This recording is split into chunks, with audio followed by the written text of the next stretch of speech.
Ethan, my 25-year-old fiancé and partner of nearly 7 years, and I, also 25, recently got married. Everyone in my family, including my stepsister Olivia, who is 24, was invited to the wedding. When Olivia was 8 years old and I was 9, our parents were married. Since we had previously known each other for a few years, we were okay with my mother's marriage to her father at the time. Prior to their marriage, our parents had been together for over 3 years. More precisely, she was 5 and I was 6 when we first met. We got along really well at first. Since I didn't have many kids to play with in my area, I was always excited when Olivia and her father visited, and we had a blast. We kept up a good friendship as we got older, and up until middle school, I thought of her as a close friend. When we joined high school, things started to shift, and regrettably, a boy named Ethan was the reason for it all. During my mother's pregnancy, my father had cheated on her with a friend. After being caught, he signed away his parental rights and decided he didn't want anything to do with us. We never saw him again after he and his girlfriend moved away. My mother didn't seek child support because my grandparents were wealthy and provided for her. I never met my biological father as a result. The first father figure in my life was my stepfather. Due to health issues exacerbated by pregnancy, Olivia's mother had died when she was quite young. Full custody of her was with her father, and I was with my mother. Olivia and I spent all of our time together when our parents moved in together after courting. It was great to have someone my own age as a buddy. Up until high school, Olivia and I had a close relationship. We were in the same grade, even though she was a year younger, because she started school earlier than usual. We even took many classes together when we first entered high school. Among them was Ethan, the new student at the school and a recent arrival to our town. He won my affection almost instantly, and sadly, Olivia's too. Olivia and I had dated other boys previously, but this seemed different since Ethan was adorable and kind. I chose to speak with Olivia after realizing that we both liked him. Out of respect for our relationship, we agreed that neither of us would approach him or attempt to date him. We believed that we would be able to get over our infatuation, but that wasn't the case. Because we took the same classes, the three of us became good friends, and my affections for Ethan deepened as I got to know him better. I maintained our relationship entirely platonic. Even though it was obvious he was interested in me, he frequently flirted. Olivia couldn't be harmed. We didn't talk about Ethan at all since we knew it was a delicate subject. As folks were getting ready for prom in their senior year, everything came to a head when Ethan revealed that Olivia had asked him to prom and acknowledged her affections for him. I was on the verge of accepting another guy's prom offer. That Olivia would renege on her vow to not pursue Ethan astounded me. I was offended, and that was inappropriate. Ethan informed me, however, that he had rejected her since he simply considered her a friend. Since he loved me, he acknowledged that he had observed her flirting with him over the years, but had never returned the kind. Ethan admitted that he needed clarification, which is why he had come to me. I had maintained my distance from him in order to keep my word to Olivia, even though he was making an attempt to express his affections for me. He wanted to know whether there was a chance for us because our senior year was coming to a conclusion and college was approaching. He begged me to be honest because he would move on and think about asking someone else to prom if I didn't like him. I was confused by that talk. It was unbelievable to me that Ethan had been fond of me all this time while Olivia had been covertly betraying our agreement. The idea that someone I considered a sister would turn on me was painful.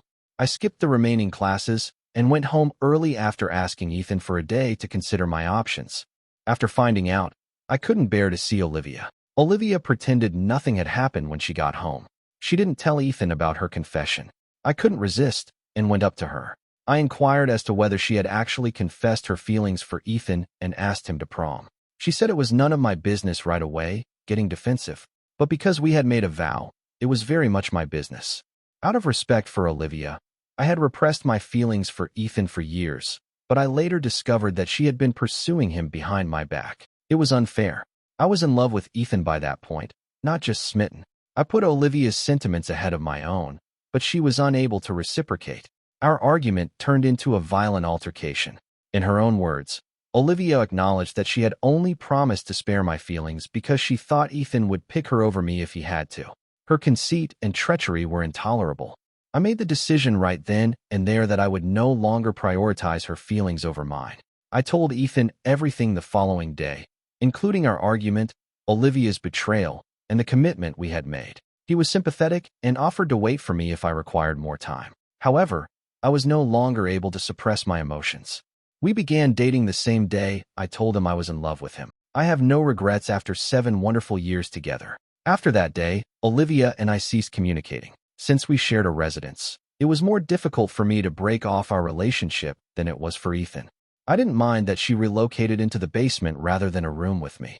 I never told our parents what had gone wrong, and I don't believe Olivia did either, despite their repeated requests. We didn't talk to each other after that day. It was challenging at first, but we gradually adapted. Olivia decided to attend college across the nation, but Ethan and I ended up attending the same one. This implied that I would only have to visit her on special occasions for a few years. Olivia had begun dating a man from her college, Daniel, and Ethan and I were still together after graduation. Before long, we all started working, and Olivia and I's argument began to seem like trivial high school drama. Olivia and I would exchange courteous greetings during family get-togethers. We avoided in-depth discussions and stuck to casual banter, but we never tried to mend our relationship. Things began to change a little as we grew older. At least we could communicate. Olivia told her college lover, Daniel, she was engaged last year. After I properly congratulated her, she expressed her desire for me to be present at her wedding. It was a bittersweet experience. We had always dreamed of being each other's maid of honor at our weddings since we were little. However, I was simply another visitor at her wedding. It was heartbreaking to know that our relationship would never be the same again, even though I was glad we were getting back on track and acting like grown-ups. We had been communicating ever since, and Olivia even appeared to get along well with Ethan. I thought it would feel weird, so I decided not to bring Ethan as my +1 to her wedding out of respect. Olivia said after the ceremony that she had moved on and didn't care anymore, so I could have brought Ethan. For a time, at least, I trusted her. Ethan asked me to marry him a few months ago, and I accepted without hesitation. The moment was ideal. I had begun working with a friend on her startup, and he had recently received a promotion at work. Although I had hoped for a drama-free, stress-free wedding, inviting Olivia proved to be a mistake. When I got engaged, Olivia congratulated me, and I assumed everything was good. She agreed to attend the wedding when I invited her. I didn't anticipate any problems. The majority of our close friends and relatives stayed with us at the hotel outside of town where the wedding was held. The majority of the guests arrived the day before the wedding, but Ethan, our parents, my bridal party, and I arrived 2 days early. But Olivia and her spouse, Daniel, showed up on the same day as us, saying it was a sincere error. I didn't know what she had planned, but I accepted it because I thought her explanation was plausible. Olivia was loitering outside my room on the morning of my wedding as I was getting my cosmetics done. The other guests were either unwinding or getting ready for the ceremony, so it looked strange. Her behavior felt odd, but I tried to ignore it. I had about 1 hour before the wedding when my mother and bridesmaids left to get dressed independently. I chose to go for a walk down the hallway outside my room since I was feeling anxious. I remained on the same floor since I didn't want anyone to see me wearing my dress. Olivia stopped me at that point. I need to talk about something important, she said, pulling me aside. I allowed her to speak out of curiosity, even though we hadn't had any private conversations in years. I was stunned by what she said.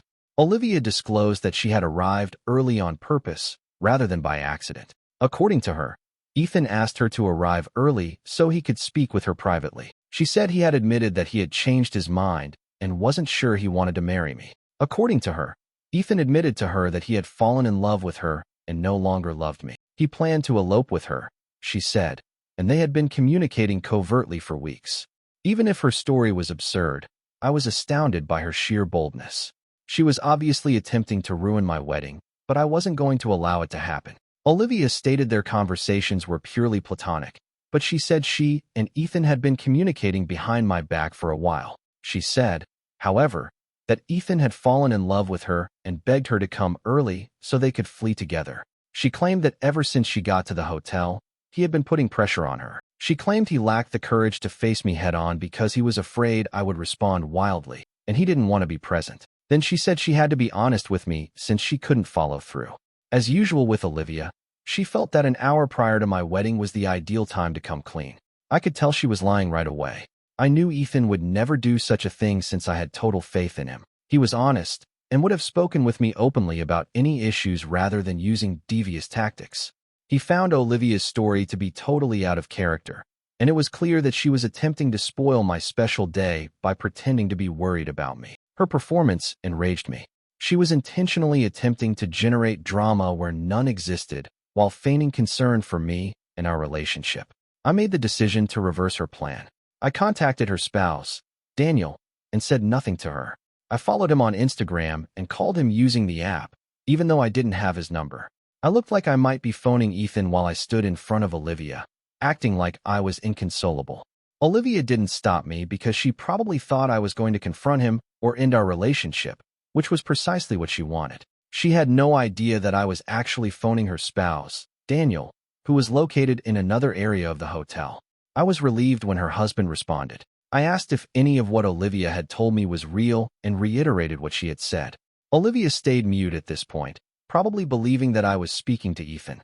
She was unaware that I had outwitted her. I put the call on speaker so Olivia could hear her husband's response when he answered. He was so taken aback that he declared he would return to their room right away. Olivia became alarmed when she noticed I wasn't talking to Ethan. She began to yell at me, saying I was attempting to ruin her marriage. Calmly, I explained that I was just giving her a taste of her own medicine. After that, I returned to my room and informed my bridesmaids about the situation. I no longer trusted Olivia, so I told them to make sure she didn't go to the ceremony. I was relieved that Olivia wouldn't interfere with the ceremony. She was probably too preoccupied with attempting to mend the harm she and her husband had made to show up. Except for our parents, who questioned me about her afterwards, nobody at the wedding seemed to notice her absence. I didn't intend to explain then, but told them I would later. I called the hotel to inquire about Olivia's room after the celebrations. She and her husband had checked out during the wedding, which pleased me. I was happy that no one mentioned the event during the reception and was grateful that they were gone. As I had hoped, the wedding's aftermath was pleasantly quiet. After I told Ethan what had transpired, we laughed heartily. We learned that Olivia and her husband, Daniel, were divorcing 1 week after the wedding. It was my parents who told me. Daniel had apparently called them screaming about how terrible she was and insisting that they come retrieve her from their home. If she didn't go, he threatened to contact the police. They discovered the cause for the split when they picked her up. Olivia's willful attempt to ruin my wedding had greatly offended her husband. I had told him the whole story, and it seems that her friends had been telling him for a long time how amazing Ethan was and how Olivia should have been the one with him. Putting aside the foolishness of her friends, her husband realized that Olivia still harbored affections for Ethan and had attempted to sabotage my wedding as a result. The last straw for him was that understanding. She was still in love with someone else, despite her denials, so he made the decision to dissolve their marriage. He was unable to accept that. My parents blamed me for Olivia's divorce for some reason. They maintained that I ought to have avoided interfering in her marriage in spite of her behavior. They claimed that I had destroyed her marriage by phoning her spouse. They stopped interacting with me when I refused to apologize to Olivia. I couldn't comprehend how I was at fault for this. I didn't ask Olivia to try to ruin my wedding or behave in such a careless manner. I just gave a measured response. My parents and many of our shared acquaintances supported Olivia, while Ethan supported me. It enraged me.